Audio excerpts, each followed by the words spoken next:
Welcome back, everyone. This is Dave with the Core Productions Deep Dive TV podcast. My co-host Stacie, and we are celebrating President's Day as well as Black History Month, talking about Timeless, Season 1, Episode 2, titled "The Assassination of Abraham Lincoln." Ooh. The episode's description reads as follows: The team debates whether to prevent Abraham Lincoln's assassination when they learn that Flynn has been working with John Wilkes Booth.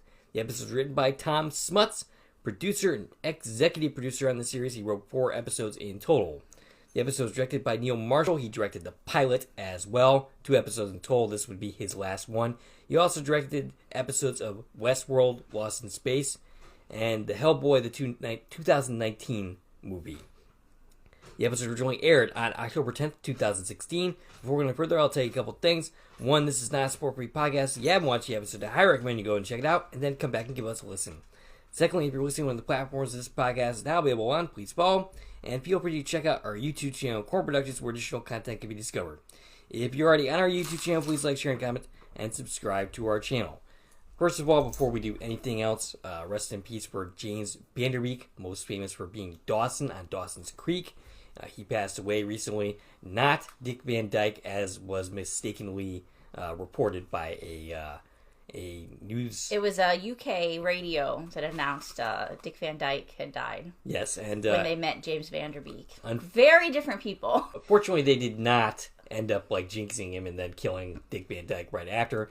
Dick Van Dyke is still 100 years old, and he will continue to be so, hopefully. We, as part of our holiday thing that we got going on, we are also going to be doing a show about the Dick Van Dyke show.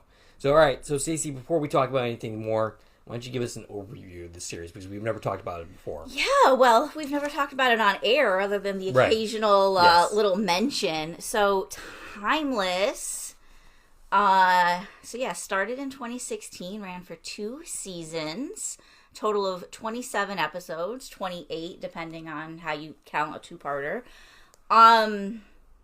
Here's the fun thing about this series. It was canceled twice during its run. Kind of like Star Trek. Yeah. And it's NBC, so... Yep. NBC does what NBC does. Our friends at NBC, they NBC'd this show. Yeah, that's an official term now. I like it. So it was canceled after the first season. There was a fan campaign by the fandom, which is called the Clock Blockers, and got it uncanceled. They changed history by uncanceling the show, and it was brought back for season 2. Let's see, there was 16 episodes in season 1, 10 episodes in season 2. And then instead of announcing a cancellation or renewal, NBC did this fun little trick where they said, we're going to announce it soon. And the word soon became a dirty word for this fandom, because this went on for months and months and months and months. And during those months, we, the Clock Blockers, were running a campaign, #SaveTimeless, trying to get the show renewed. And the longer this went on, it didn't look like they were actually going to renew it. We're also shopping every other network and streamer known to man. Because it wasn't produced by NBC. It was produced by Sony. It just aired on NBC. So the production company was in on it, trying to, shop it to other networks. And... again, this went on for months. There was campaigns. We were mailing vintage postcards to all of the networks.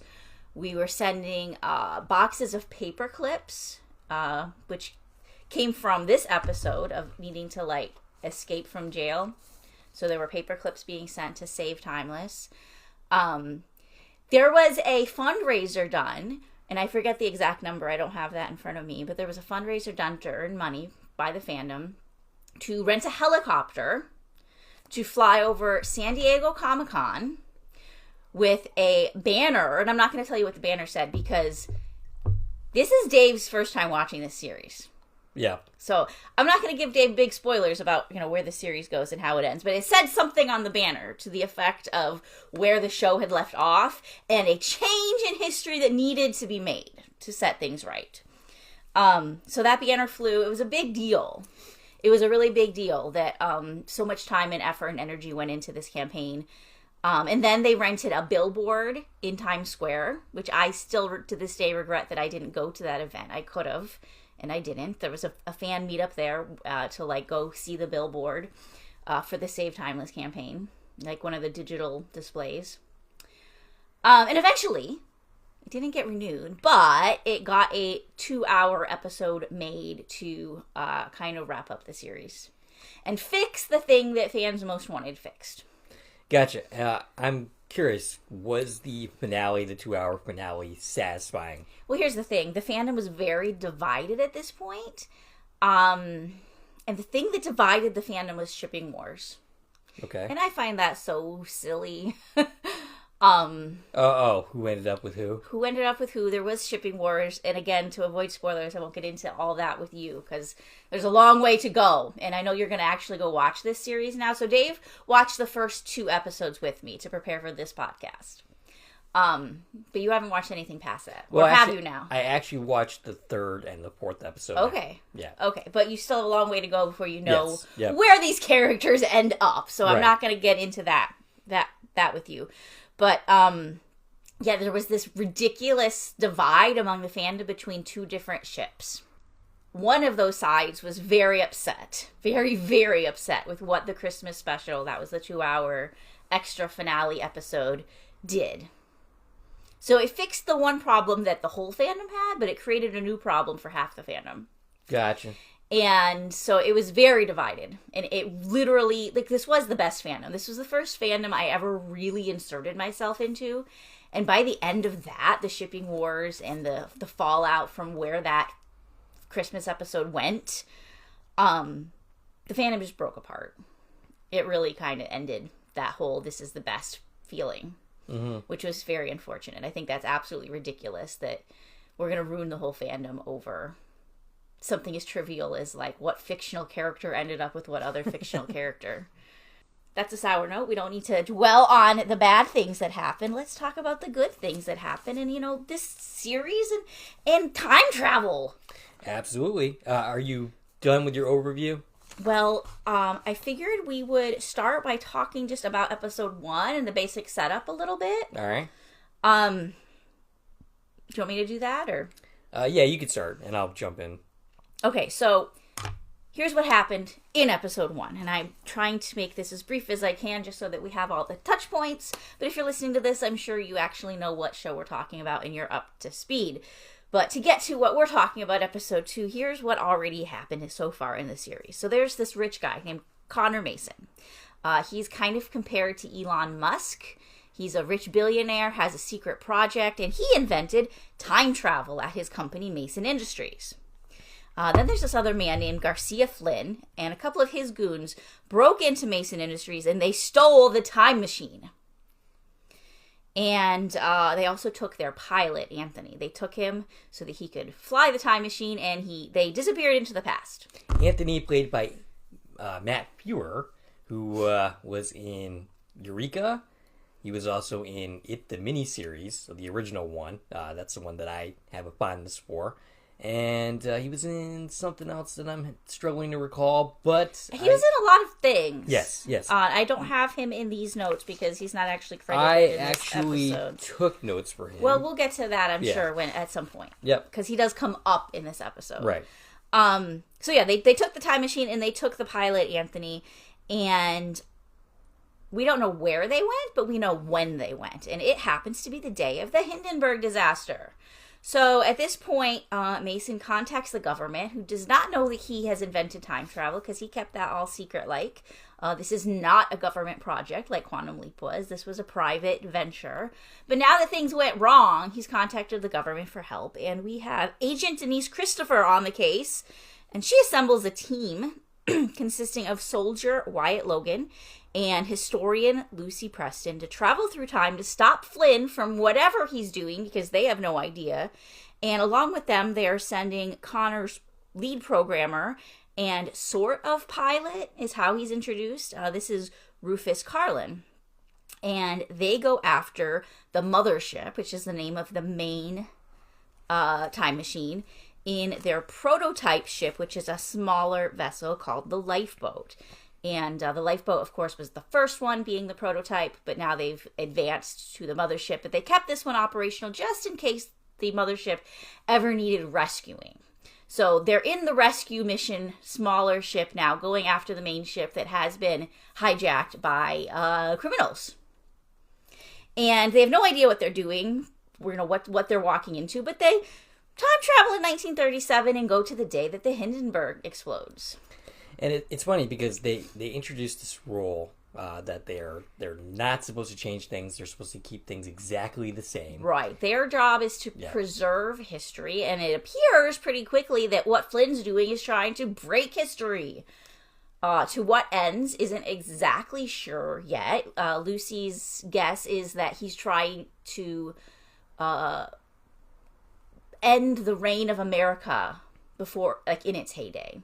Like, destroy American figureheads, basically, to change history for another country's benefit. What's interesting to me about this series is they have that rule that I just mentioned. That they're trying to prevent changes from history from happening. For instance, they're trying to prevent the people from the Hindenburg from living when they're supposed to die. I'm glad that what the series does is that in every single episode so far that I can think of, there's been at least some debate about whether to make changes or not. Right, because that's kind of the human thing. Like, it's easy to be like, well, this is our, like, on the books objective is to preserve history, not make changes. But once you're actually in a situation and you meet these people and you can Sam Beckett them. Right. And they have to not. Right. And then, of course, changes do get made because it's a time travel show and things happen. The teams in 1937, they quickly realize that Flynn and his men have saved the Hindenburg. They're bracing for it to explode on landing, which is what happened in the original history, but it doesn't. They realize that what he did was save it. So you kind of, as an audience, think, oh, maybe they're not the bad guys. Maybe they're the good guys trying to save history. They're trying to use time travel for good and fix things, which we as time travel fans have always been told that's, like, what you want to do with time travel is fix history, right? Right. Except they then realized the only reason they saved it on landing was so they could blow it up when it takes back off with more people on it, including some really influential political people that they're trying to kill. I'm actually kind of curious. How would having saved the Hindenburg and then not trying to blow it up again, if it had just never blown up, how would that have affected history, do you think? Well, that's what happened, essentially. Right. Because the time team, it still blows up, but they managed to save everyone on board. Right. That Flynn and his people were trying to kill. So only 2 people ended up dying in the new history. One is this reporter. She was always slated to die anyway. We met through this episode who was supposed to die. And fun fact, she's actually a fictional character. She's not even real. There's a fun balance of real history and fake history in this series. She's fictional, so they didn't actually, like, harbor on an actual tragedy. Mm-hmm. So they invented her. And then the other person who died was actually one of Flynn's people. So he was displaced in time anyways. They did change history for the good because less people overall died, right? Yes. But they are kind of scared because what did this do? And they still don't know exactly what Flynn's objectives are other than something bad. Also during the trip, Flynn cornered Lucy and kind of teases her that eventually they're going to be working together. He shows her her own journal that she hasn't written yet, which is a pretty cool little Easter egg of what could possibly be coming, right? Yep. And he tells her that he's not the bad guy. The bad guys are something called Rittenhouse. But what is Rittenhouse? Lucy's never heard that name before. A relative of Stacie's? That is true. I am Rittenhouse. Yep. I am Rittenhouse.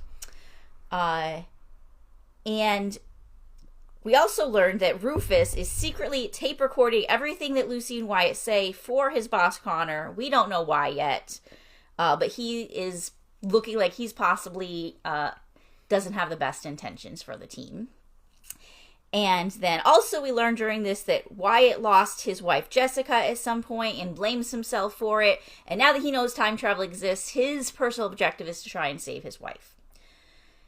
So that's everything going on in the adventure. They get home because Flynn has returned home and they're kind of like, I don't know, did we fail? Did we win? How did this mission go? We didn't catch the bad guy. We didn't retrieve the time ship, which was the plan. So the agent tells them basically, go home and we'll call you when we need you again, because he's still out there. So we might need you again to go, try again to apprehend him. Lucy goes home, and her mom, who was dying of cancer, is better. Yay! But her sister Amy doesn't exist anymore. Boo. Boo. Did you read my notes? Because those are literally what I have. Yay and boo. No, I didn't read your notes. And she's engaged. Yay. Huh? Sorta. She wasn't engaged when she left. She has no idea who she's engaged to, and she's confused by this, obviously. Yeah. So those are 3 changes in Lucy's life, and she's just like, what the WTF is going on? How did saving people's lives of the Hindenburg break mine? And before she can process it, she gets a call from Agent Christopher telling her to turn right back around and come back to Mason Industries because Flynn has taken the mothership again, this time to April 14th, 1865. Yes. And that brings us to episode 2. The episode we're actually going to talk about today. Yeah, it's a shame that Amy disappeared because she was cute. She was cute. Yeah. All right. You've been talking for a while, but I'm going to make you talk a little bit longer. Your thoughts on this week's episode. All right. So, of all 27 timeless stories, I think that the Lincoln story is one of my favorites. We're going to go to the day Abraham Lincoln was assassinated. Yes. Which is, it's fun, right? There's a lot of history in this series, but this is history that everybody knows. Like, some of these stories, like, I don't really know what's going on because I'm not, like, a huge history person, right? But I know what's going on in this one. The day Lincoln was shot. We get to meet John Wilkes Booth and Abraham Lincoln and General Grant and all these historical people.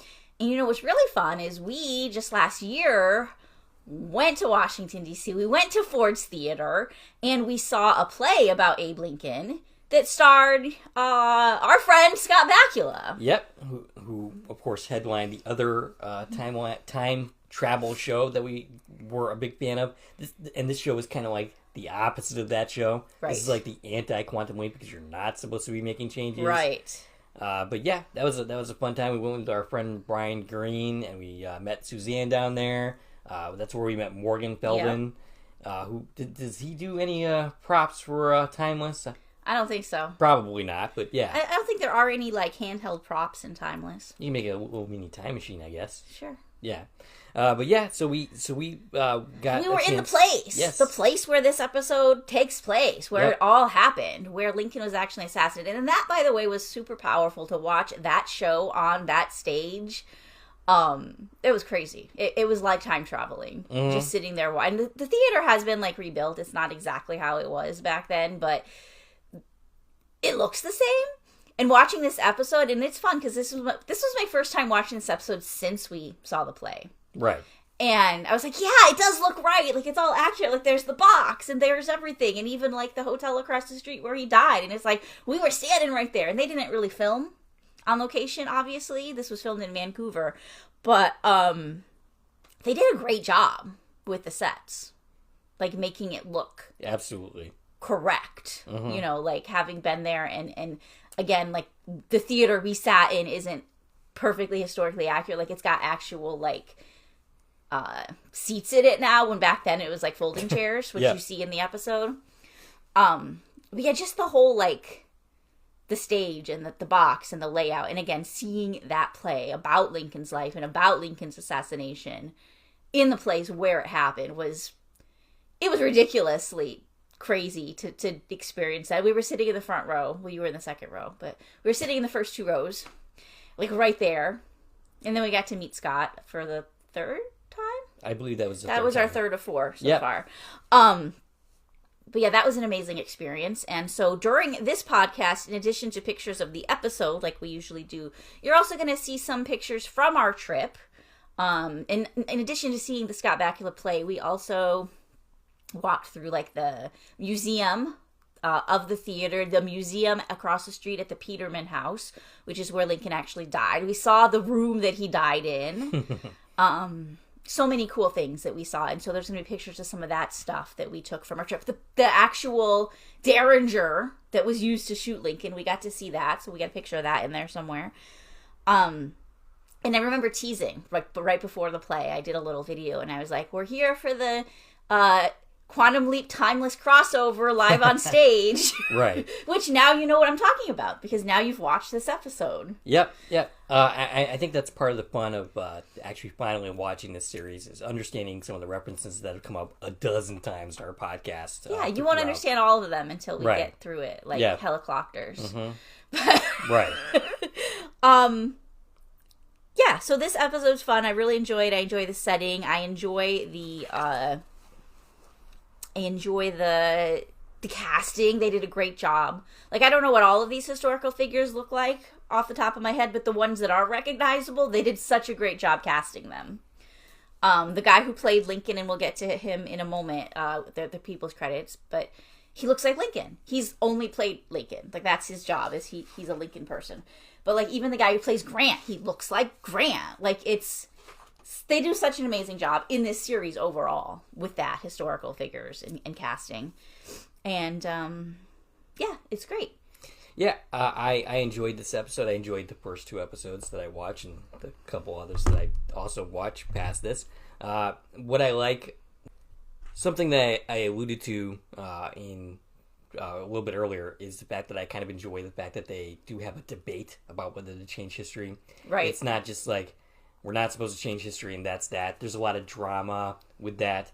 I like the moral and ethical considerations of whether to make changes or not. Mm-hmm. In this case, Rufus wants to change Black history pretty significantly. Because if we save Lincoln, that's going to make a big change to Black history, right? Because the whole thing, the Civil War just ended, and I mean, to simplify it, the reason he was killed is because, he wants to free the slaves. Right. And Booth, who is a sympathizer for the South, doesn't like that, as well as so many other people. And then there's a bigger conspiracy, of course, which is true history. By the way, I've got a lot of history lessons to tell us today as we go through the episode. Yeah, don't worry. This is going to be like a 3-hour podcast. It might be. I forgot what I was talking about. Lots of history. I totally lost my train of thought. Okay, while you were getting that, so this is all in all a pretty great episode of television, I thought. Definitely the acting, top notch. I like I said, I like the moral debates about whether to make changes or not. I'm glad that they included that human element, and I guess me saying that re-triggered your thought. We were talking about Black history. Black history, okay. Yes, so basically, if they save Lincoln, it's going to change the trajectory of how African Americans were treated, in this era. Like, we see at the beginning of this episode that there's some Black soldiers, right? We get to spend some time with them, and they are just so ecstatic because they think that the future is bright. They think that they're just instantly going to have better lives, and, because slavery's been outlawed, and they think they're going to be treated as equals, which, of course, that was never really on the table in 1865, unfortunately. Yes. Like, no matter what, it was going to be a long road to get anywhere really progressive from there. Mm-hmm. But they had these high hopes that life was going to take a turn for the better, and it did, but it would have changed a lot faster, I think a lot smoother, if Lincoln had lived and continued his presidency, right? And we would be having a very different conversation for Black History Month. Right. But here was the thing is, Lucy saw firsthand, and this is why they chose to do that, the dangers of making changes in history. It personally affected her life. Her sister never existed. So she understands even more than she did scholarly, like, the dangers of what could happen, right? And if you're doing something big, like changing who's running the nation, big things could happen. Right. You know, this is 140 years of history that's going to roll out a little bit differently, to the point where if you're changing your ancestors' lives so much, Rufus, that he's like, you know, I want to make my great-grandparents' lives better. Great. But if they're not in the exact places they need to be, they might not have the kids they're supposed to have. And then if those kids aren't where they need to be, and you change one thing that's going to change, you know, one couple meeting and falling in love and having a baby, and you might not be here anymore, Rufus. Right. Actually, the way that Timeless presented that, it seems to indicate that Rufus would still be there. He would come back and he would still exist. The problem would be that nobody would actually know who he was. Right. Yeah. Because theoretically. Yeah. But we don't actually know. We don't really know that specifically how that would happen, but like you could wipe out your entire family essentially. Yes. Just by making a change for the better back then. You know, if you change things, this is like the whole butterfly effect. There's going to be a snowball effect of things that change. And that could have a huge change on all of Black history, all of American history, all of the world's history, really. Like, everything could have played out differently. Every war we've ever been a part of, every president we've had could be different after he served a longer term, just because of happenstance and what happens in different people's lives being different, you know? Absolutely. So you never know. I mean, saving Lincoln could have meant, you know, the Nazis win World War II. You never know, like, what could have happened. Anything could have happened. Right. So anyways, I think that was probably a conversation that we would have had later, but yeah, now we kind of did it here. Okay. So yeah, episode 2. Should we do our scene by scene? Should we dive in? We're going to dive into the actual episode. And if you happen to have never been here before and you're only here because you saw Timeless, here's what we're going to do. We're going to go scene by scene. We're going to talk about every episode. We're going to talk about every actor, which in this case means we're also covering our main cast and all the guest cast, and there's a lot of people in this episode, so if you're not a huge fan of that, I'm sorry. Bear with us. We are going to talk about the episode, but it'll take us a minute to get through some of these people. And also, here's what I'm going to say. If you're a fan of Timeless, if you're a clock blocker, it's a little teaser for you.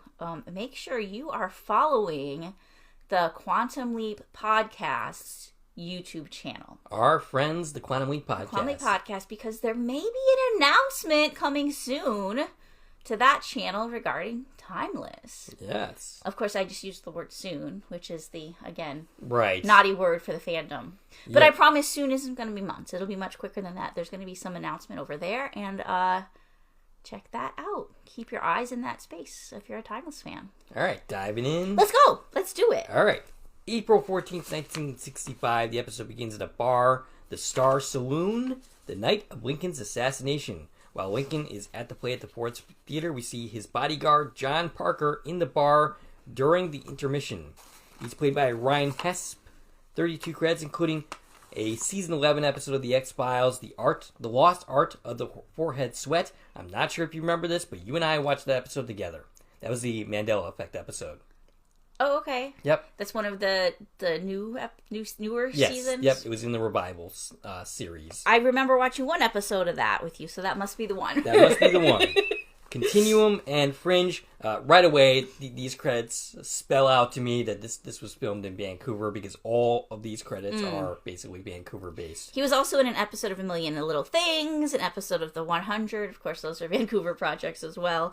And I found this one interesting. He was the face of Rod Serling in a 2019 Twilight Zone episode. Interesting. Okay. Yeah. I'm not sure why they didn't just use Rod Serling's own face. I guess we weren't quite there yet in 2019. And of course, what we're being presented with is actual history. This is stuff that actually did occur. Correct. The history lesson here, John Parker, he was one of 4 DC policemen assigned to Lincoln's security detail that night. His job was actually to guard the door to the booth in the theater.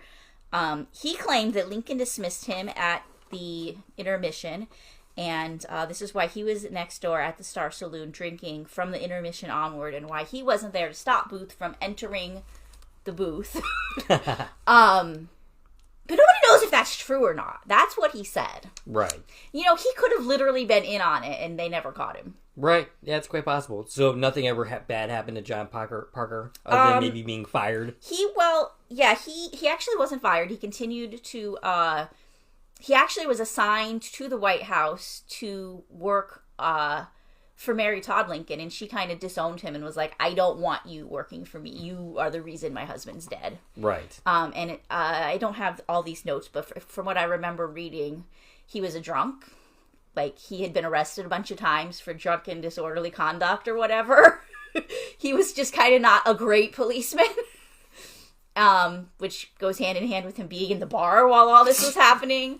And he just kind of died a sad, lonely death.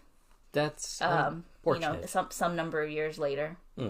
But nothing really significant that I could see happened with him after this night. So yeah, he is in the bar. He's talking to a bartender played by Trevor Lerner. 75 credits, including an episode of the rebooted Twilight Zone, Man of Steel, and 25 episodes of Virgin River, which we cover its sister series, Sullivan's Crossing. Yes. He was also in one episode of Once Upon a Time in Wonderland. The bartender addresses Mr. John Wilkes Booth, an actor. He's played by Kelly Blatz. 32 credits, including The Good Doctor, Lucifer, and NCIS. He was also in 4 episodes of Fear the Walking Dead. And again, he bears a resemblance to John Wilkes Booth. Good casting here. So yeah, we have John Wilkes Booth getting ready to go assassinate the president, having a drink with the president's bodyguard. Now, history does tell us both men were in this saloon at the same time. However, there is no suggestion or evidence that they actually interacted. That is fiction written for this story. But the way that this is being presented to us is what we're seeing is the original history in this fictitious world of Timeless. They're showing us this is what happened. They kind of painted that Booth decided to go at this moment because his bodyguard was sitting there talking about not being there for the president. Well, no, it was definitely planned, right? And as we'll see through the rest of this episode, there was more going on. There was nothing on the spur of the moment about any of this. This was planned for a very long time. But yeah, we'll get into that. There was this whole conspiracy, which isn't something I really knew about until watching this episode of television. Well, you would hope there was a conspiracy. You would hope that you couldn't just go and kill the president, even in 1865, just by spur of the moment, just going there and deciding to shoot a man. Well, here's the thing about John Wilkes Booth is he worked in the theater. He's an actor. Yes. He has access. Nobody's questioning him walking around any part of that theater. He has access. He's there he's there every day. He knows the place inside and out. So, all right. So Booth leaves the bar to go kill the president. We cut to the play. We get a credit for an actress on stage, Mary Marlowe, 22 credits, including Smallville, Fringe, and 2 episodes of Supernatural. Her name's Maria Marlowe. I'm pretty sure. What did I just say? You said Mary. Mary? Oh, it's actually in my notes as Maria. Okay. She was in 2 episodes of Riverdale, 4 episodes of The Chilling Adventures of Sabrina, and an episode of Once Upon a Time. And on stage currently is Harry Hawk, who is delivering his lines on stage. He's played by Jason Stevens, 17 credits, including... I did not include any of the credits. I took note of a couple movies he was in, The Diary and American Splendor.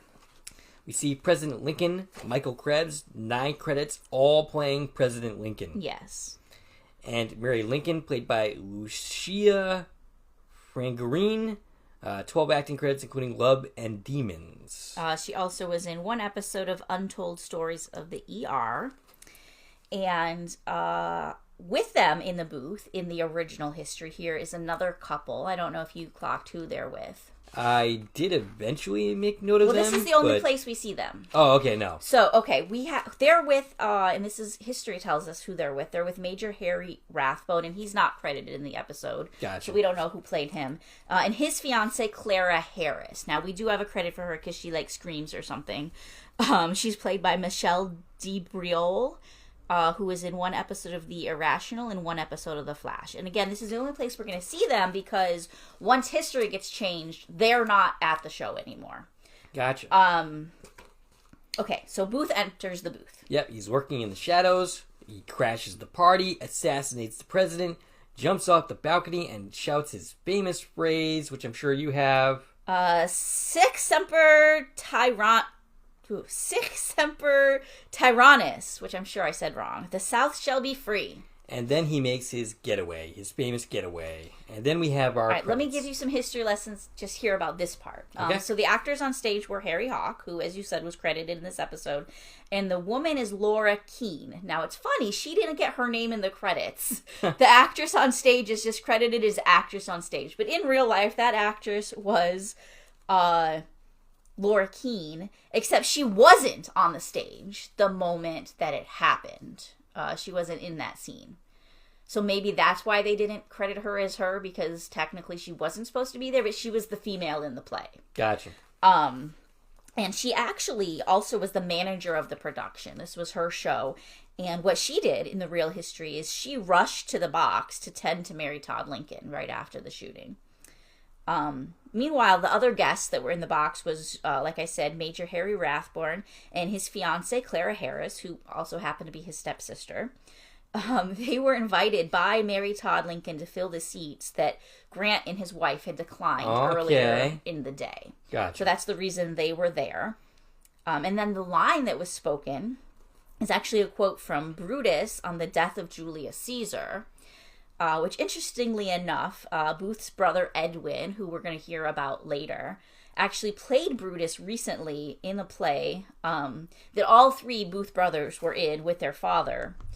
But John Wilkes Booth just played Mark Antony in that play. Oh, okay. So I find that interesting history that, even in this moment, this thing that was this was his claim to fame, right? His claim to infamousy. Because he lived in the shadow of his brother, who was a famous actor, and he was not a famous actor, and it's kind of in addition to his political views or whatever, the reason he's doing all this is because he wants to be known. He wants to be in the history books, and even in doing that, he's leaning on something his brother is famous for by using one of his brother's quotes from the play. Right. Wow. Okay. So it's kind of sad. Yeah. Kind of sad that he's, even in this moment, still, it's almost like his brother's kind of overshadowing him a little bit, if you know the history. That is very sad.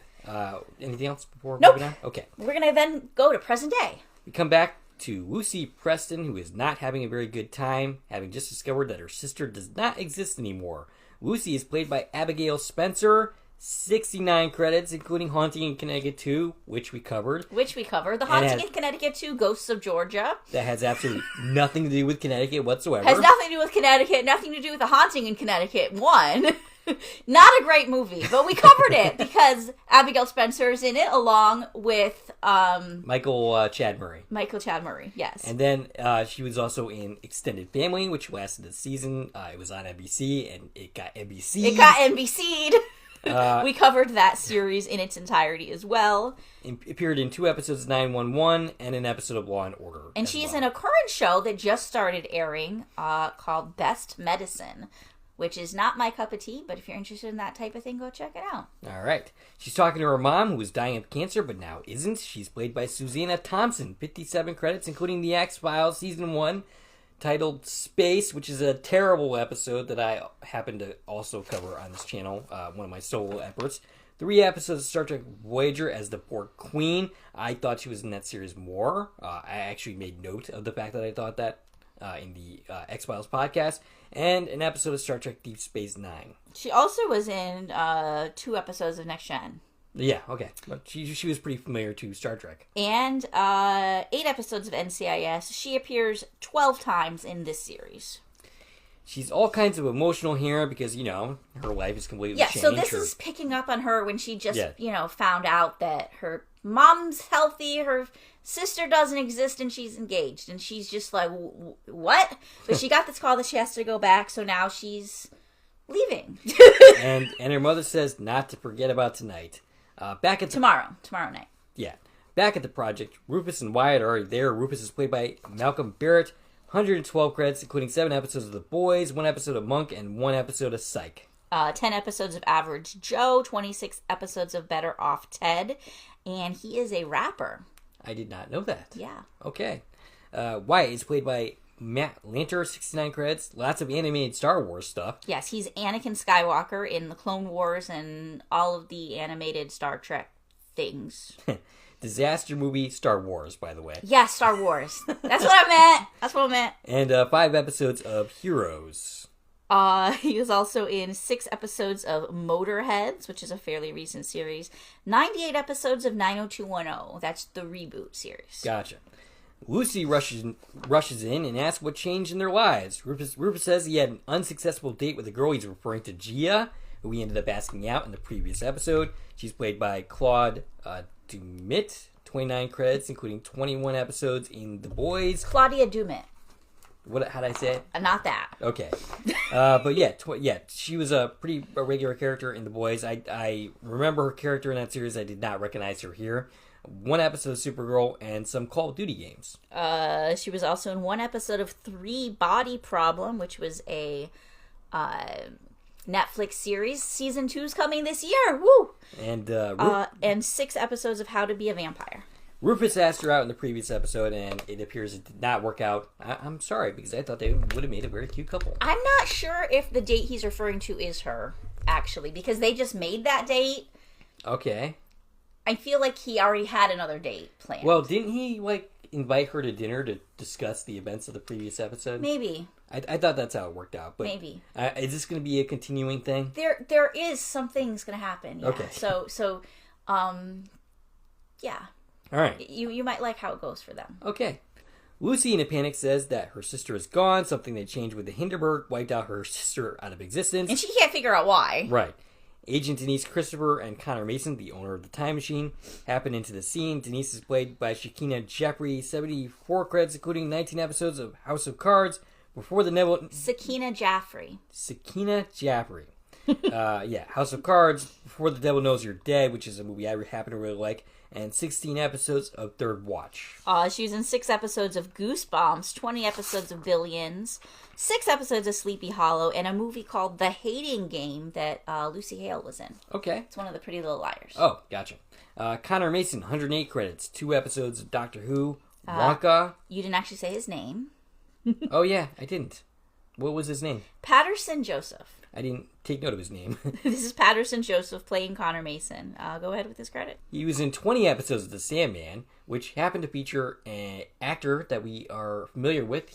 They were in Quantum Leap, the reboot. This was Mason Alexander Park, so we are familiar with that actor. So there's a Quantum Leap crossover right there. Yes. Denise basically tells her that her bio doesn't include a sister. Lucy, and she's like, oh, according to their files, he never had a sister. Duh, because she's been wiped out of existence. Yeah, so anyway. This is explaining to us that the people at the project, and they don't call it the project, but that's the language we know how to use, they are remembering the new history. But our time team that was time traveling remembers the original history, and so far has no memories of the new history. And it's going to stay that way, by the way, if you're wondering. She doesn't suddenly get new memories. Gotcha. That's very unfortunate for her. It is, because apparently she has a whole new life now that she doesn't know anything about. Lucy whips out a necklace with a picture of her sister in it, and Mason considers this fascinating. Lucy is not as impressed by this. Yeah, because here's the thing. She brought something from the old timeline, and because she time traveled with it, it is now brought to the new timeline where it shouldn't exist. Lucy demands they change the timeline back, but Denise says that Flynn, the bad guy trying to change history, who stole the time machine in the first episode, is already back in time and hours ahead of them. They tell her what day he has traveled to. Which, of course, this is significant to Lucy because she's a historian and she knows all the things, which is why she was picked for this mission, because she knows history encyclopedically. They had this whole big argument in which Wyatt backs up Lucy. Denise brings up the date that they travel back in time and says they need to get moving. Rufus asks the significance of that day, and Lucy, the historian, knows it's the day Lincoln was assassinated, which you basically just said all that, but... That's okay. Gia, getting her ready for her time travel in her little costume, suggests... She's getting dressed in full 19th century garb, including a full hoop skirt. She suggests that she can look into what happened to her sister, and Lucy is touched. Mason and Rufus review footage from the last episode of the project manager, Anthony, otherwise not in this episode, but as I mentioned already, is played by Matt Fuhrer. 140 credits for him. Eureka, The Stand, the original miniseries, and the thing that I couldn't come up with before, Star Trek TNG. He was in one episode, A Matter of Time, I think it was. And that's funny because that was the time-traveling episode. Okay. And I'm pretty sure you watched it, too. I watched all of that series. Right. So, yes. Mason says... Doesn't mean I know anything, any of the episodes. Don't expect me to remember them. Yeah, it's funny because he actually plays a historian, or he's faking being a time-traveling historian who's there to witness like this famous event, which is some planet that is on the verge of getting wiped out that Picard and crew are there to save. Okay. And, of course, you don't know what I'm talking about, but maybe someone will. Mason says that his kidnapping was not a coincidence. It was on purpose. Yeah, so what he's doing is he's looking at this footage and he's like, Flynn knew exactly who to go to. He went right to Anthony. He knew he was the pilot. He knew he was the leader of the project, and he knew he needed him, and he took him. So it's like, how did Flynn have all this knowledge of things going on at our secret project that the government didn't even know about? Right. Rufus, who's spying on his fellow time travelers, asks what is Rittenhouse doing with the recordings. Mason yells at Rufus to never say that name again, and he will later into that episode. So it's confirmed now that the reason they're recording is for Rittenhouse. We still don't know who Rittenhouse is. I can't wait to find out that the actual villain of this entire series is you. Is me? Yeah. Oh, no. It is Stacie, because you are related to Rittenhouse. Well, we'll definitely have some conversations to have once you know more context. So they get ready to time travel. Rufus, in his outfit, says that he is aware that he is not a real soldier. This is actually a theme throughout the episode. Wyatt tightens Lucy's straps, which so far he's done in every single episode. She's having a real tough time this time because she's wearing this giant hoop skirt. Right. So it's a little hard to like strap the seatbelt strap around it. My theory is that Wyatt and Lucy are going to end up doing it at some point in this series. That might be a good guess. He offers condolences for her sister, and away they go. As they time travel, Mason gets hit in the face with flying papers and suggests paperweights for the next time that they do this. They arrive, and Wyatt asks Rufus if this whole time traveling thing gets easier, because apparently it's not a very pleasant process, and he says it does not. They open the hatch and see fireworks, and Lucy says that it's because the Civil War just ended and they are celebrating. And we see them cheering and celebrating in the streets. We are within 1 week of the Civil War just ending. We cut to Booth walking in the street, and he's intercepted by Garcia Flynn, and he tells him that he knows what he's about to do, and he can help. Flynn is played by Goran Vizinjic. 61 credits, including 2 episodes of This Is Us, 4 episodes of The Boys, and Elektra.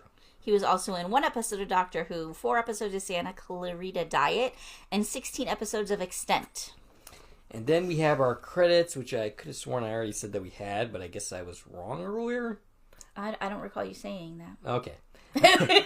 When we come back, our time-traveling duo walk down the street. The Time Team is how they are referred to, although I don't think that's been said yet. I said duo, but there's actually 3 people. There are 3 here. of them. Yeah. Are you omitting the black guy? No, it was totally... Are you falling into the 1865 headspace here? I was totally not considering Wyatt as part of it. Oh, you were cutting out Wyatt. Yeah. I'm not a racist. No need to cancel me or anything. So here's what's happening traveling through time, and of course, this happened. In the first episode we touched on this is. Rufus was like, you want me to travel in time? Like, there is no place in American history that's going to be awesome for me. Right. A black guy to travel in history. And he was right, of course. Right. He saw in the 1930s that that was bad. He couldn't just go into any of the establishments that the other two were going into. When they all got arrested in the first episode, he was segregated into a different cell. Of course, this is all exasperated further in the 1800s. He's not out of place being in uniform because there are black soldiers, and we're about to meet some. But yeah, he can't go into the theater. He can't go into, the bar. He can't be with his teammates because segregation and bad stuff. Rufus notices a regiment of black soldiers as Lucy suggests tailing Booth till they find Flynn. He's currently at the Ford's Theater as of 10 a.m. because he's actually an actor. Yeah, and every day he comes here to get his mail because he uses the theater as his mailing address. And Wyatt's kind of giving her some shit that she says exactly 10 a.m., not 9:57, not 10:04. And she's like, no, exactly 10 a.m. There's been hundreds of books written about this day and the timeline. And I know the timeline, by heart. And he's like, oh, I bet you read all those books? She goes, yeah, and I wrote one of them. So, word to your mother, Wyatt. I wrote one of those books. Remember, she's a famous historian. Of course, not as famous as her mother, because she's in her mother's footsteps. But speaking of all those books, we've seen them. Yes, we did. At the museum, there is a spiral staircase, and the entire center core of the staircase is, well, not just about that day, but all books about Lincoln. Many of them are about that day. And it's this ginormous, 30-foot spiral of books. I have pictures of that, so we'll include some of those. It's definitely taller than me. It's impressive, the number of books that are there. It's it kind of was breathtaking to see, there's this many books about Lincoln. That's crazy. Do you suppose Lucy's book isn't that big, giant pile? We can pretend it is. Okay.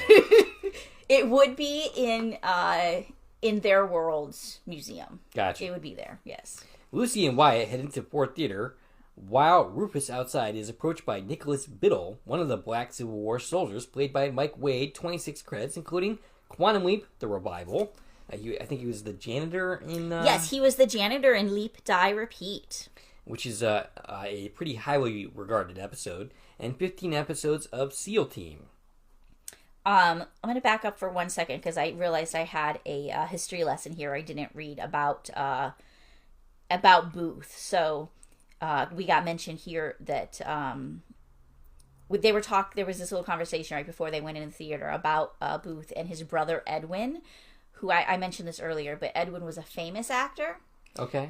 Lucy says here that he was the most famous actor in America at this time, Edwin Booth. And Wyatt jokes that this is as if Donnie Wahlberg assassinated the president. And Lucy said, yeah, that's actually quite accurate. And interestingly enough, in my notes, it says the credits are here. For who? The credits for the episode are here. Oh, okay. Apparently there's credits after every scene. I guess so. Okay, so with a history lesson, it's true that Edwin was the most famous of the three Booth brothers. There was a third brother. They were all actors. The events of today would make John Wilkes Booth's name infamous and outshine his brother once and for all. Yay! Because nobody now knows the name Edwin Booth unless you are really big into history. Right. But back then, that was the household name, Edwin Booth. Well, don't worry. Flynn will correct that injustice. Well, sort of. And at this point in time, in 1865, Edwin was actually the manager of the Winter Garden Theater in New York. And this is where the family had recently performed Julius Caesar, the play I was referring to earlier, that all three brothers were in, and the father, who was also a famous actor. This theater would burn down eventually, but it would later lend its name to the theater that housed Back to the Future. Oh, okay. That's the Winter Garden Theater. Remember, we walked past it. Oh, yeah, that's right. Okay. Yeah, so some time travel little connections there. Gotcha. Okay, sorry. So yeah, Nicholas Biddle. So he is impressed that Rufus is a sergeant because Rufus is just wearing this random, Civil War reenactment costume. That's a sergeant. Do you have credits for him? I don't think you mentioned any. For who? Nicholas Biddle. You just read them. Yeah, but you don't have any? Oh. We were on Quantum Leap, an episode of NCIS. That's okay. The only other thing I took note of. And Rufus, by the way, calls himself Denzel Washington. Yes, we got our very first alias of the episode, Denzel Washington. Biddle wants him to write a notice for the paper that he's looking for his family, which he last saw in with a human trader by the name of Robert Clark. And I was actually kind of confused by this. Sergeants are required to do this? The right to notices about missing family? No, so he's asking Rufus to do this because Rufus is a sergeant, which is impressive that a black man's a sergeant. He's impressed by him. And he was asking him about his family. He said, do you have anybody still, enslaved? And Rufus said, my whole family was born free. So he's like, oh, wow, you must know how to read and write. And Rufus was like, yeah, I can write pretty well. This is a big deal because most black people didn't ever learn how to read or write. Biddle doesn't know how to read and write. So that's why he's asking Rufus to write it for him. Gotcha. Because he can't write it himself. He's like, you can help me out and write this for me so I can hand it to the newspaper. Nicholas Biddle is the name of a real historical figure. And this gets a little confusing for me because in my notes here, I have that they weren't actually trying to make this him. It was just kind of a homage. But there's actually an interview out there with Mike Wade that was done by the Quantum Leap podcast for the Quantum Leap episode, Leap Die Repeat, where they talked about this episode of Timeless. And Mike Wade is under the impression that he is playing the historical figure of Nicholas Biddle. So I'm a little confused on exactly, did they mean this to be that Nicholas Biddle? Like, he was under that impression, so someone told him that. But the real life Nicholas Biddle was actually a 65-year-old escaped slave. This Nicholas Biddle is being presented as a currently enslaved person because he's talking about his master and taking land from his master. So it's suggested that he doesn't have the same life that the real Nicholas Biddle had, right? The real Nicholas Biddle had been an escaped slave for years. He had left slavery and gone to the North already, and he was employed by a man named Nicholas Biddle, a white man named Nicholas Biddle, which is where he got his name. He took his employer's name, similar to Quantum Leap, where Isaac, took the name. He was going to take the name of the family he was, you know what I'm saying? He was going to take the name. Yeah, I got you. Anyways, that's a tangent that didn't make a lot of sense. I mean, it made sense to me. It made sense to you because you know what I'm talking about when I say random things, but I don't know if our people know what I'm talking about. Anyways, the white Nicholas Biddle was the second president of the U.S. Bank. Right. President of the second U.S. Bank. There it is. So he was an escaped slave, now living as a free man, working for the bank dude. And he was 65 years old. And he was actually the first person the first blood drawn in the Civil War. At Fort Sumter, he was beaten up because he's wearing the same uniform as the white men. And, the Southern people didn't like that, so they beat him up. He didn't die, but it was the first bloodshed of the whole war. Before he was 65, I'm assuming. No, he was 65. He was 65 fighting in the Civil War? Yes. Wow. That would not happen today, that's for sure. So, yes, this is what I'm saying. It's not the same man. Right, yeah. This man is a young man looking for his kids and his family. And he lives in, I forget where he said, but he said, where he was coming from. And it's not the same place that the real life Nicholas Biddle, who was living with the bank dude, was from. Do you know what I'm saying? Yeah, I got you. His story didn't line up. Only the name was the same. Are you good with that? Yeah, I probably just really butchered that. And as far as Black history goes, I'm sorry. I'm trying. Okay. So, Lucy looks at the mail in Ford's Theater when she's interrupted by Robert Todd Lincoln. Lincoln's son, played by Neil Bledsoe, 62 credits, including 3 episodes of NCIS New Orleans. That's our Scott Bakula connection. Another Quantum Leap connection. 4 episodes of Shameless and 7 episodes of Ugly Betty. And 1 episode of Younger. Lucy says he admires his father, and she calls herself Juliet Shakesman. Juliet Shakesman. There's our second alias. And Robert Todd Lincoln, in addition to being the president's son, he is General Grant's aide. Gotcha. He wants to return the tickets for General Grant. Lucy offers to do it for him. And, of course, at this point, Robert wants to write a note extending his apologies. Yeah, so Grant and his wife are not going to come to the play, which, again, is what happened in real history. Lucy asks what it's like to have Abraham as a father, and Robert says he casts a long shadow, but he's proud of his father. He's done some great things, and he's just getting started. Lucy regretfully knows this not to be true.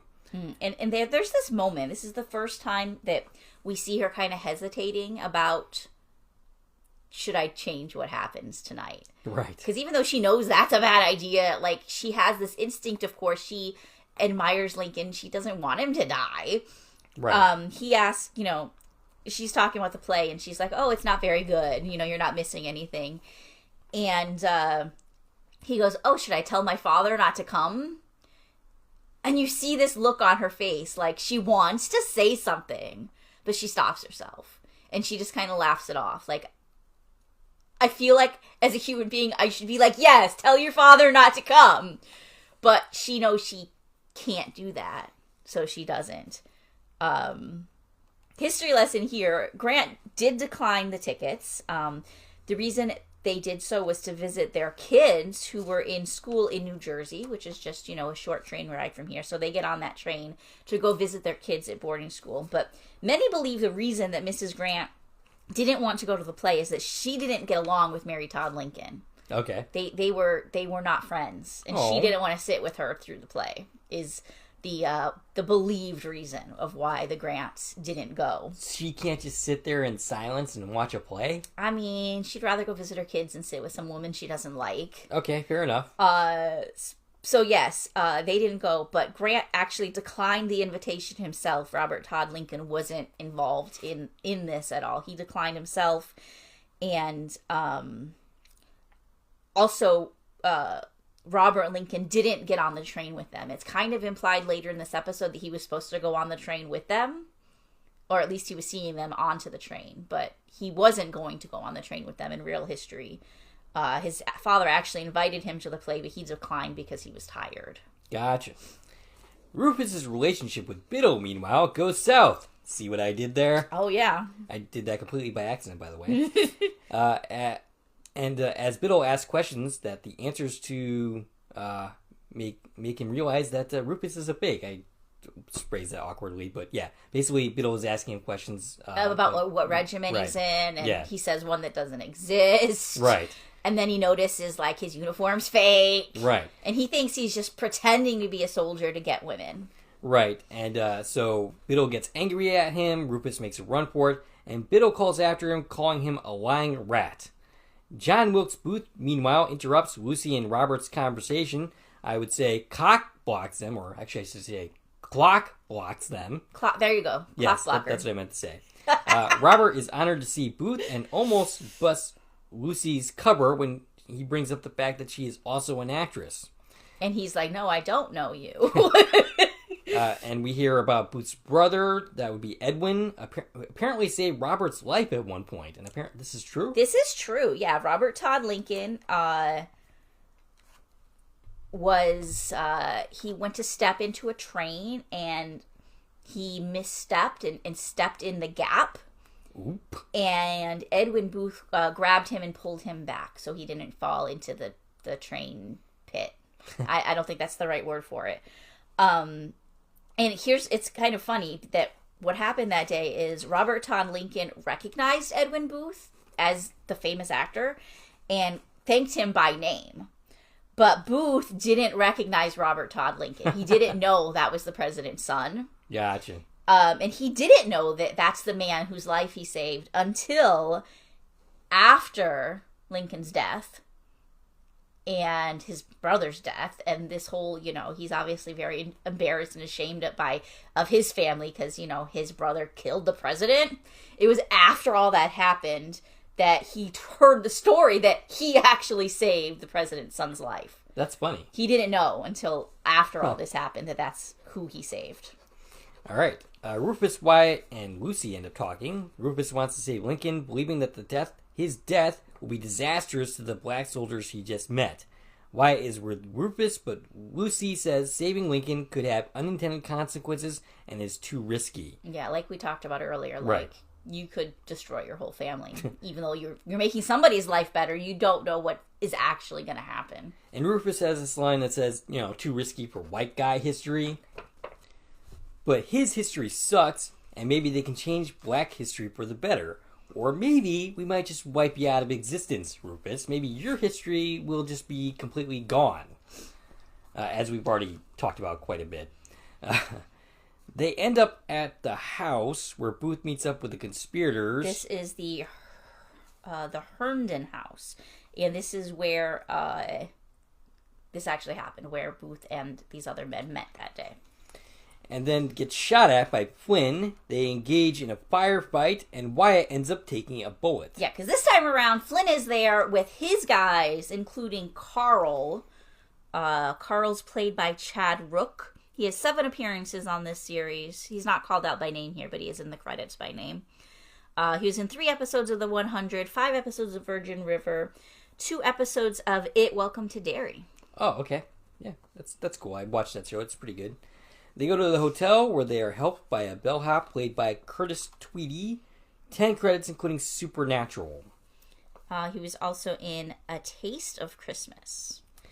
And got another history lesson for you here. It's later going to be said that this hotel is the National. Mm-hmm. And this is actually where Booth was staying. Oh, okay. So they don't get into this in the episode, and I wonder if this is like deleted stuff. But the reason they're staying in this hotel is so they can keep an eye on Booth.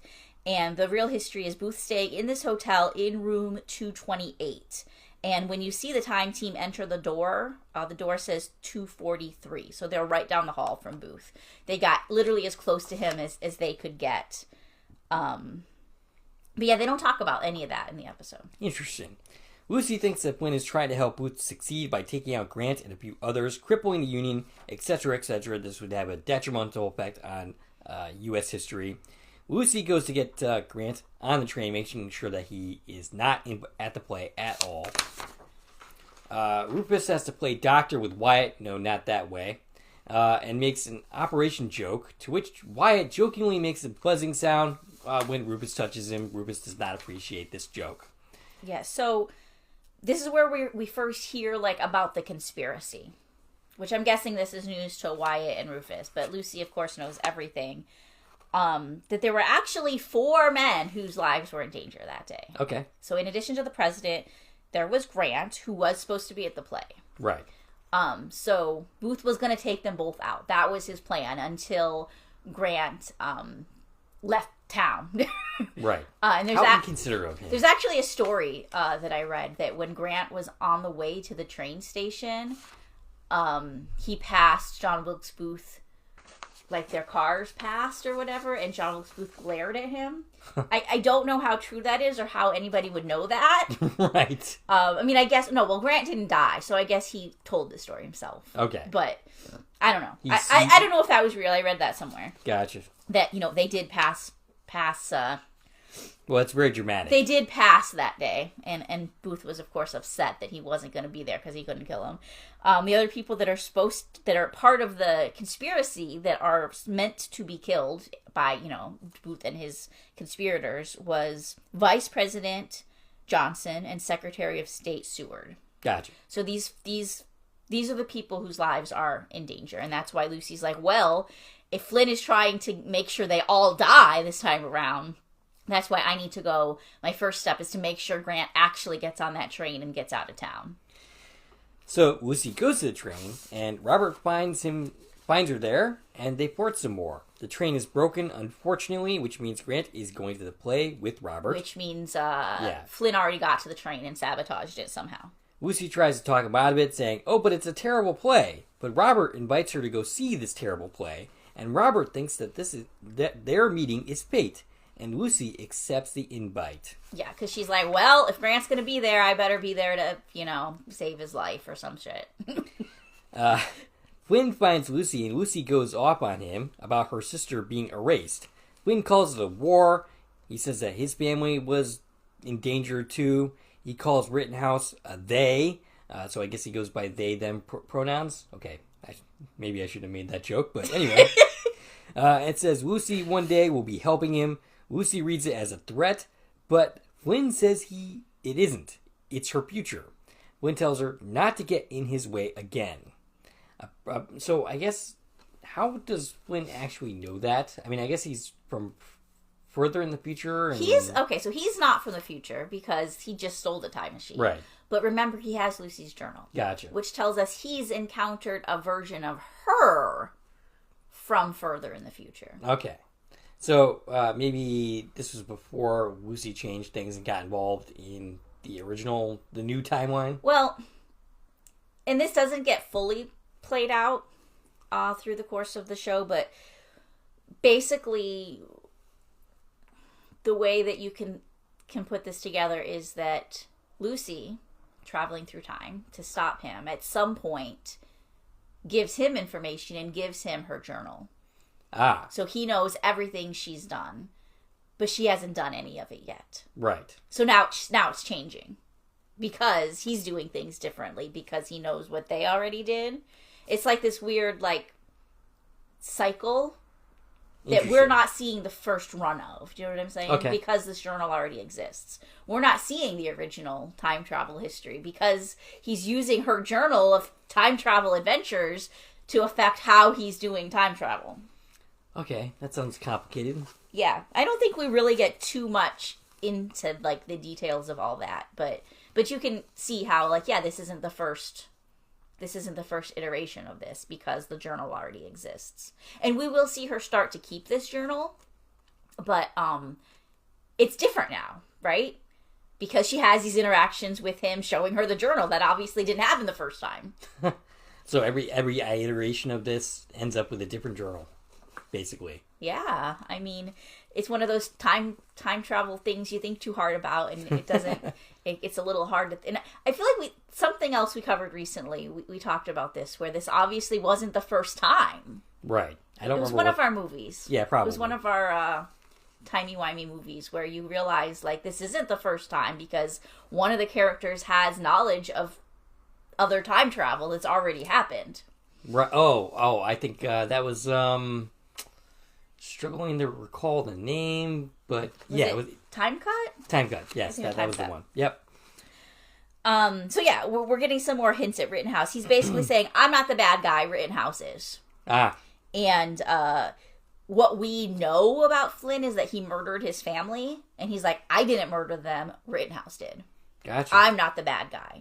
That's what he's telling her. Okay. Even though he's the one actively trying to murder people. So. Right. I mean, everyone thinks they're the good guy. That's true. Well, I don't know if that's... Does everyone think they're the good guy? Do bad people I think everyone that's not a sociopath does. Gotcha. Yeah. All right. So, Rufus completes the surgery and doesn't end up throwing up. Lucy comes in and tells them about the play invite. She comes in with a dress, and they're like, "You went shopping?" Right. Yeah, she needed something to wear to the theater. Right. And about the sabotage to Grant's train. She needs to save Grant. Rufus wants to save Lincoln as well, and they engage in an argument about the issue. Lucy says they would return to an entirely different timeline. And Wyatt compares the same logic that she's using here to basically talk about the death of his wife. Basically, is that meant to be? That shouldn't be changed. And yeah, basically that is actually what she thinks, though she doesn't specifically say that. Right. Her whole point is history is what happened and we can't change it. He asks if she's going to sit there and let Robert lose his father. Robert is a real person to her now. Meanwhile, Flynn wants Booth to use a different gun, but Booth isn't interested in doing so, much to Flynn's annoyance. Lucy gets ready for her date with Robert. She asks Wyatt if he will save the Secretary of State, Seward, and if Rufus will save the Vice President, Johnson. Rufus makes one more plea for her to save Lincoln as she leaves. The play begins. At the play with them is Ulysses S. Grant. Did I say it right? Yes. So just to regroup where we are here, we met the co-conspirators in this last scene. Do you have them later in your notes? No, I don't think I do. George Atzert and Lewis Powell. Yeah, I didn't put them in my The notes. men who are assigned to assassinate the other two people? Yeah. You skip them completely? Yes. Okay.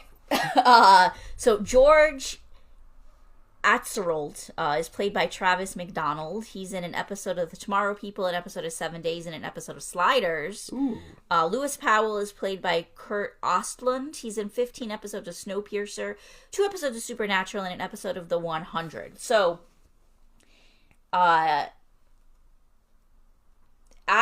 can't say this guy's names. As Surge is supposed to go after Vice President Johnson, while Powell is supposed to go after Seward. That's the plan. And that was the real plan. This is real history. Of course, they failed in real life, but now these men are in danger because Flynn has given them modern weapons, so they're better equipped. Which is why now the time team is splitting up to go after these 3 different sections of things that could go wrong. Gotcha. So yeah, we have the play. Ulysses S. Grant is there with his wife, Julia. Julia's uncredited. I don't guess she doesn't talk. And Grant is played by Terry Lewis. 15 credits, including The Sentinel, Arrow, and 4 episodes of Riverdale.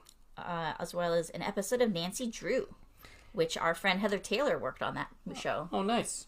Robert enjoys the play as Lucy looks tense. Robert says his father is always late.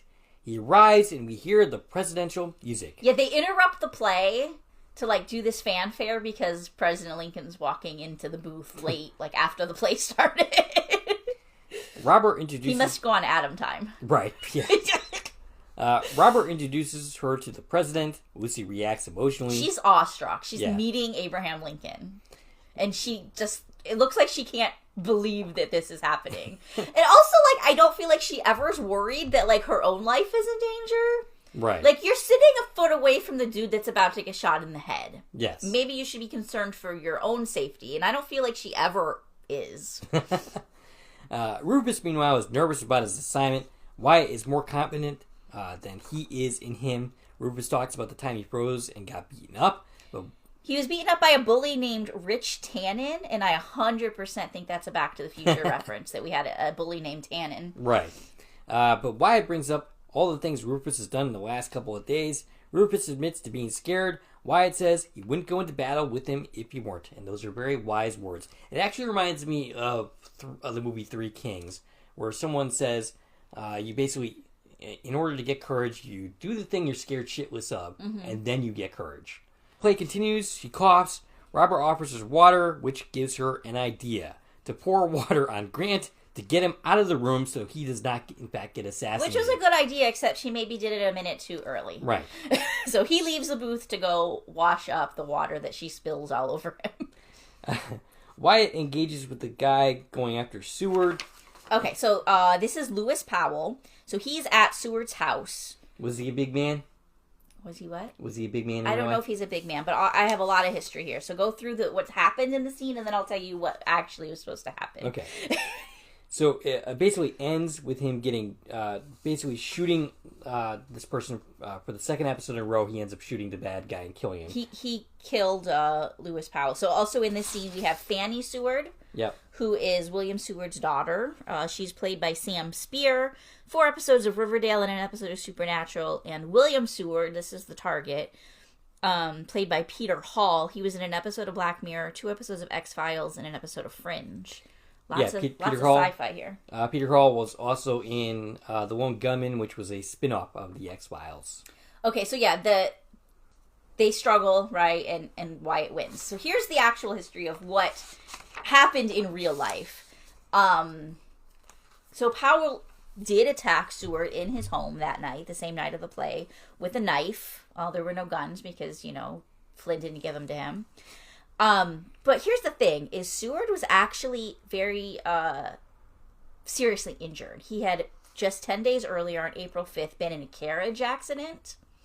A very serious accident. His jaw was wired shut. Ooh. He was bedridden. He was, tied up in the bed. Like the old-timey, I'm picturing, Bugs Bunny cartoons, where they're, tied into the bed with, they can't get up. Their leg is, hoisted. Do you know what I'm saying? Yeah, no, I know what you're I don't feel like that's something that happens in real life, but that's apparently how it worked back then. And where this trope came from is you're literally, hooked up to things just because they don't know how else to fix anything. So he has, broken bones and shit, and he's tied up in bed, okay? And he was seriously injured that night, by the way, by Powell. He was stabbed and got further injuries, but he didn't die. Wow, this man is pretty resilient. So yeah, he was already injured in the carriage accident, and there was a specialist doctor due to come in the morning. And Powell gained entry by telling his servant that he was there with the doctor. So that's why they let him into the house. Then he encountered Seward's son, Frederick, who isn't shown in this episode, cracked his skull open. None of these people died, but a lot of people got injured. Then he found Fanny, which is the daughter here, who was actually at her father's bedside, along with a male nurse. He stabbed that nurse. Another son got stabbed, as well as a courier that he encountered when he was leaving the house. So counting Seward, 5 men were supposed to be severely injured by Powell that night. Wow. Powell, got away that night, but eventually was captured and tried as part of the conspiracy. And all of these conspirators ended up executed. Is that the right word? Yep. When you're killed by the state? Yes, executed. I think they were hung. Oh, okay. I'm not positive. But all of these conspirators were killed. But yeah, he was supposed to actually, in the real history, 5 men got severely injured that night. Wow. Yeah, so I just kind of saved all that from happening. All right, so... But he in reality would never have been able to just jump up into the hallway and check out and see the situation. They aren't presenting Seward to be injured or bedridden in this scene. Flynn tries once again to convince Booth to use his gun, which would, be a semi-automatic and something far more advanced than what Booth currently has. So he's got the, what's the gun called? I said it already. The Derringer? Yes. Which only holds 1 bullet. It's, the 2 inches, the whole gun. Right. It holds 1 bullet that he shoots Lincoln with, and Flynn's like, you need more than 1 bullet because Grant's there now. Like, this was the original plan. How were you going to kill both of them? And he's like, well, I'm going to use a knife. And Flynn's like, no, take my gun. And he's like, this is my plan. I've been having this plan for years. I don't need your help. And in response to this, basically, Flynn knocks the guy out and takes over the assassination. Yeah, he's like, I'm just going to do this myself. I don't trust you to get the job done. The dude who assassinated Abraham Lincoln, right. I'm going to go do it myself. Hard for us to believe he's the good guy. Right. Like he claims to be. Lucy looks ready to tell Robert what's going on, but Grant returns with a pointed look at Lucy and goes, Mrs. Shakesman? Gives her this, basically the evil eye. And Rufus prepares to save Vice President Johnson, played by Ken McNichol. 21 credits, including an invitation to the morgue, which sounds pretty gruesome. I don't know that I want to accept that invitation. He was in 1 episode of The Terror and a film called Ace on Fire. But unfortunately, he runs into his old buddy Biddle, who wants to harass him for false valor. Rufus tries to convince him. And he sees that Rufus has a gun. So he's like, what are you doing in the vice president's hotel with a gun? And this, by the way, is the Kirkwood House Hotel. That's where Johnson was staying. Yeah, he tries to convince him about what's about to happen. The assassin gets ready to kill his target. Rufus shakes off the people that are holding him, including Biddle, calls out that there's a gun, and basically rushes the man, knocks him over, saves Johnson. The other officers surround the assassin.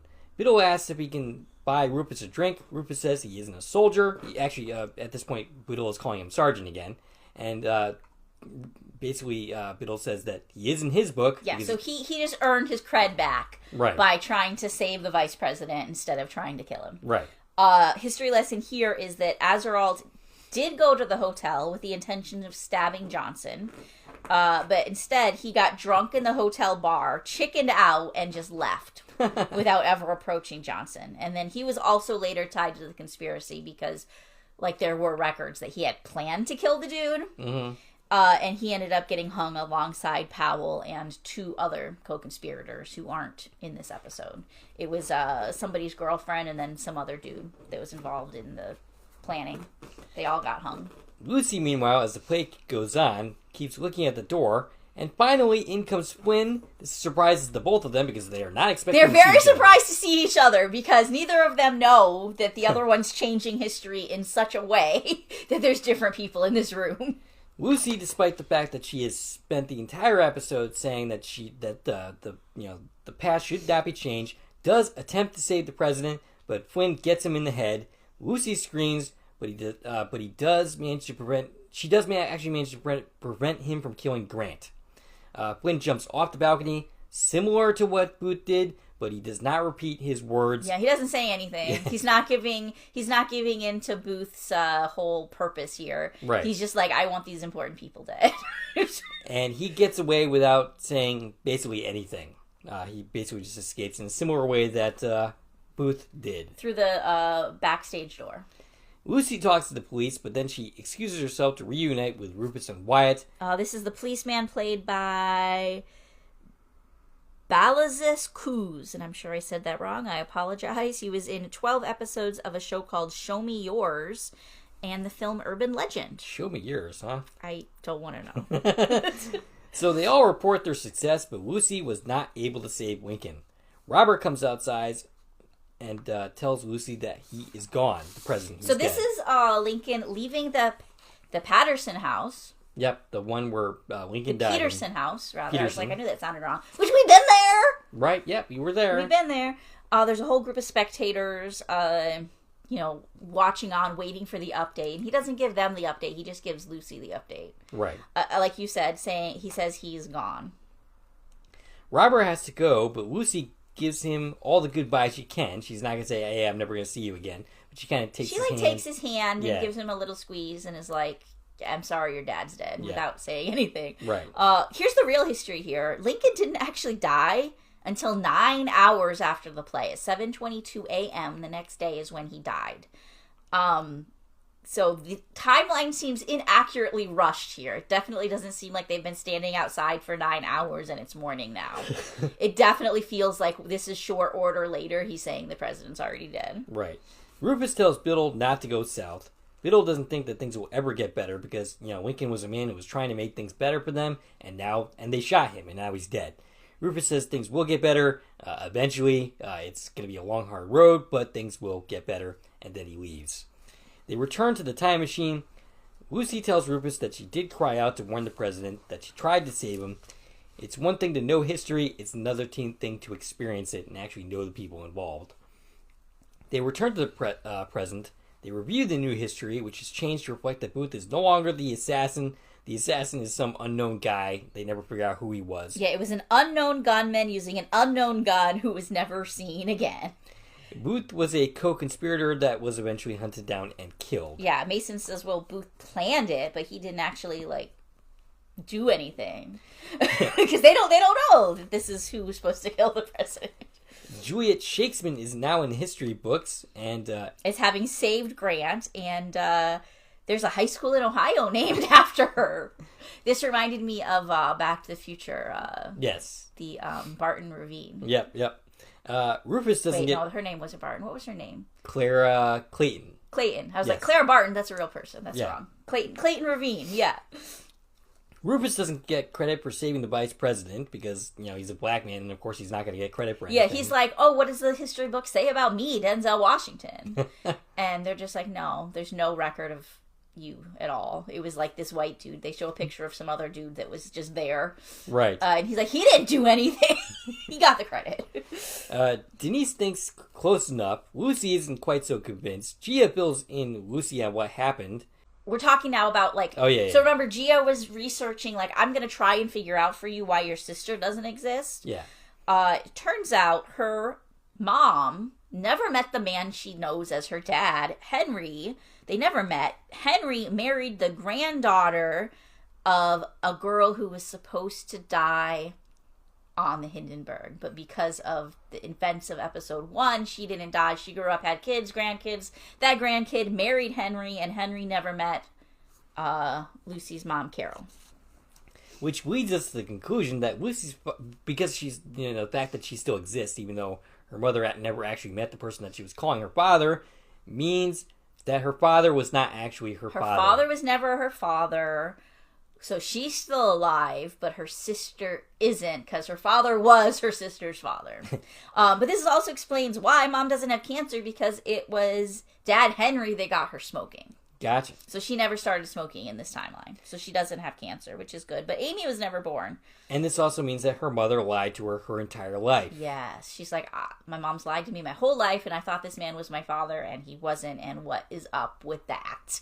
Right, so do we know at this point who the real father is? I don't think we do. Okay. Or at least she doesn't know. She might supposed to know. Right. Rufus talks to Mason, telling him he's not recording them anymore, but Mason tells him that he owes him a debt for all the things that he has done for his family.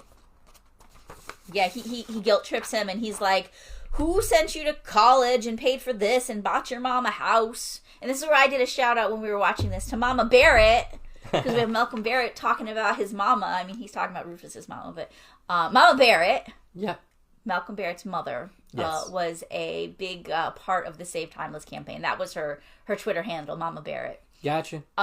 She was a part of it. She was in it. She was active and communicating with people, and it is super cool. Did you ever get a chance to talk to her? Yeah, I mean, tweeting back, Gotcha. But yeah, super cool. And I think she was actually at that New York thing. She might have been one of the people that was there. So if we invent a time machine, we should make it so you can go to that event so you can actually meet her. Yeah. I regret that I didn't go. I could have gone. I could have just got on a train and went. And I was just too scared to go to New York by myself and meet strangers. Gotcha. And yeah, the regrets that we have from just being simply afraid of things.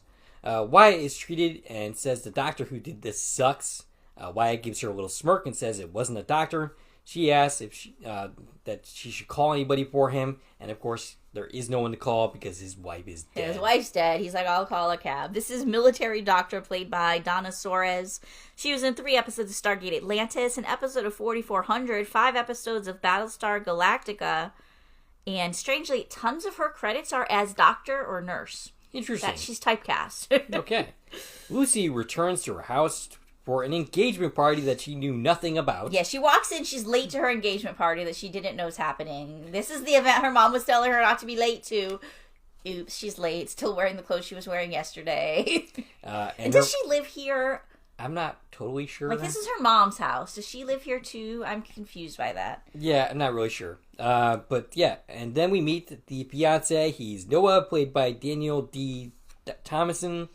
23 credits, including The Good Doctor, 4 episodes of this series, and 6 episodes of Chicago Fire.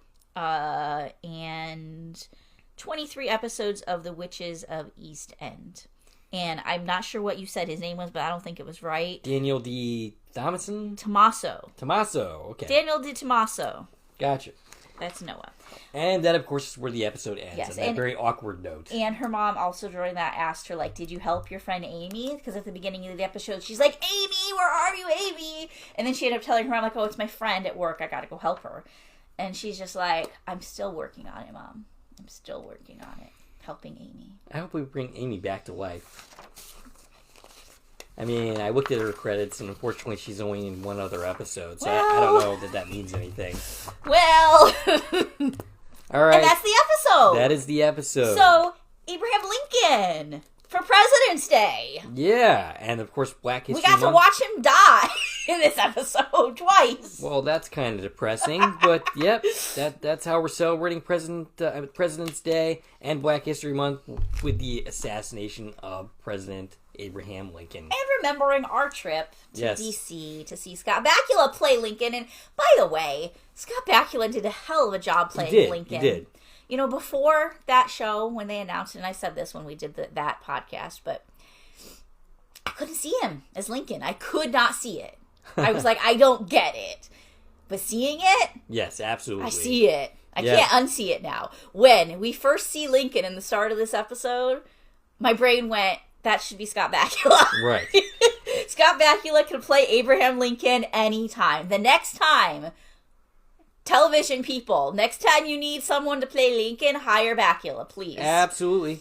And unfortunately, you can't hire Michael Krebs anymore because he is no longer with us. Oh, that's sad. But Bakula can do it. Yeah. Promise. I've seen it. Mm-hmm. I've seen him do a very, very convincing Lincoln. Me as well. All right, we have anything else to say before concluding? Make sure you come back because we got lots of great stuff coming up. Absolutely. We have season 2 of Paradise starting next week. A week from today, 3 episodes are launching on Hulu. Watch them and then come back all week long as we dissect those episodes. Can't wait for that. And Our next holiday is St. Patrick's Day. Yes, and we got plenty of content for that. Several things coming to you for St. Patrick's Day, so make sure you stick around to Corman Productions and see all of that great stuff.